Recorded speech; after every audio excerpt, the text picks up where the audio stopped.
What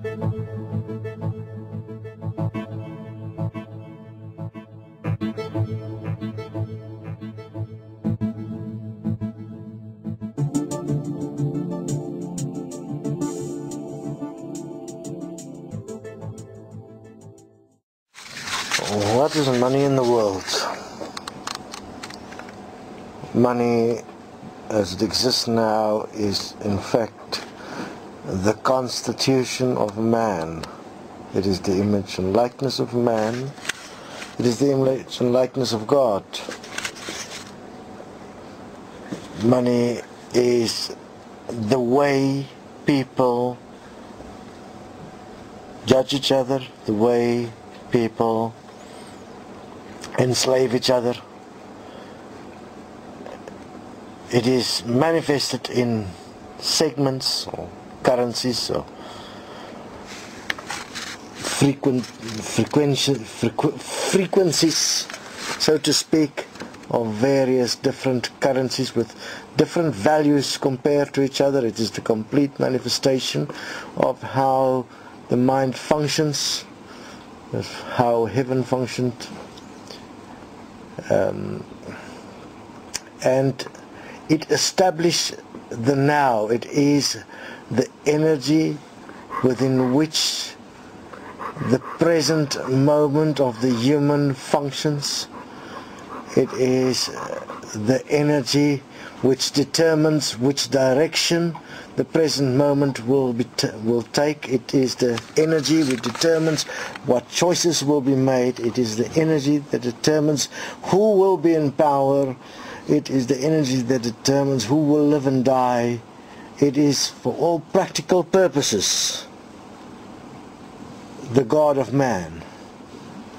And that is why money is the tool within which one can actually bring about a permanent change in the world, because money itself is the one unifying force in this world without which no one can exist, although each one is existing within a dimensional reality of money which has been accepted by everyone, so that if you are in one country your money has certain value compared to another country, and yet money is not in fact the original resource of this world. Money is what has been agreed to be the unifying resource, which is something within which one can quantify labor and resource and product and produce in an acceptable universal language, which became the trade, the economic system of the world. Now, the agreement within which money exists is changing in every moment, from the world currency trade markets to where the farmer is making an agreement to sell their produce, or where the prostitute is making a deal to sell her body, or where a child labor slave is willing to accept money to feed the family, to where the executive is able to sit around his table at home with his family in peace. Everywhere, at all times, the value of money is established and varies according to the acceptable nature and context within the existing agreements between man and man. And within that construct, what plays the biggest roles now in the world is the corporation. The corporation being that which has unified resources into a production line, supply line that is sufficient to supply all people in the world. And obviously it was motivated by an interesting thing: money. This money motivating is showing to what extent money has become the absolute faith, the absolute belief of the current human specimen that is walking the earth.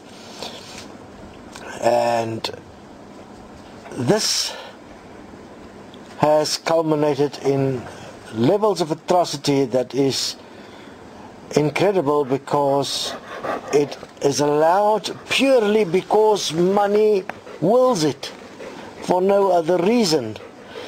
You can virtually say it's like God wills it.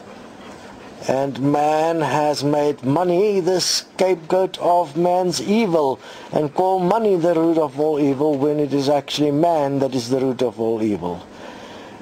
And with this in mind, with understanding the broader picture of the problems the world face, and no matter how you keep on moving the segments or the currencies or the values of the unions or the unities that is established or the corporations in this world, it doesn't change the fact that there is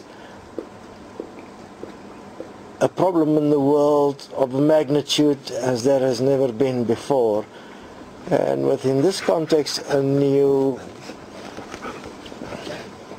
foundation is required, a new understanding, something that will inevitably come and will be managed by money through revolution, that will rather use evolution to bring about a change within the social fabric that allows and recognizes life as the basis of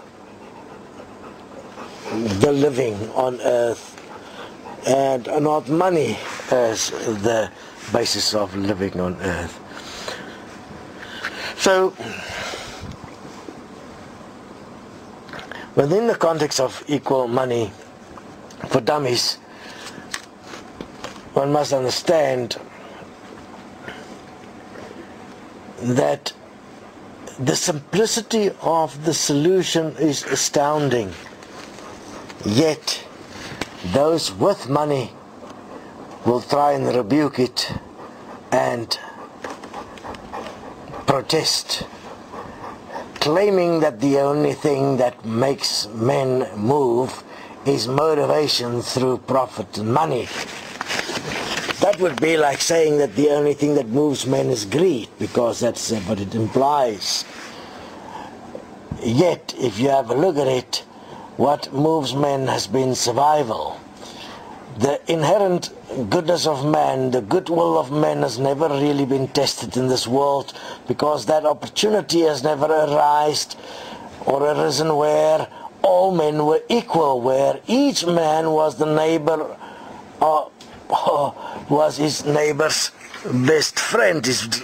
Each man loved his neighbor as equal, where each were giving to another as they would like to receive. The whole principle that forms the foundation of some of the greatest religions on earth has never been put into practical application. Equal money, in fact, is the practical application of the teachings of Jesus, which forms a foundation substance within most religions in the world, as far as Islam, Christianity, and all offshoots of Christianity and spirituality implies. And it also formed the foundation of Taoism, as Lao Tzu presented the Tao Te Ching.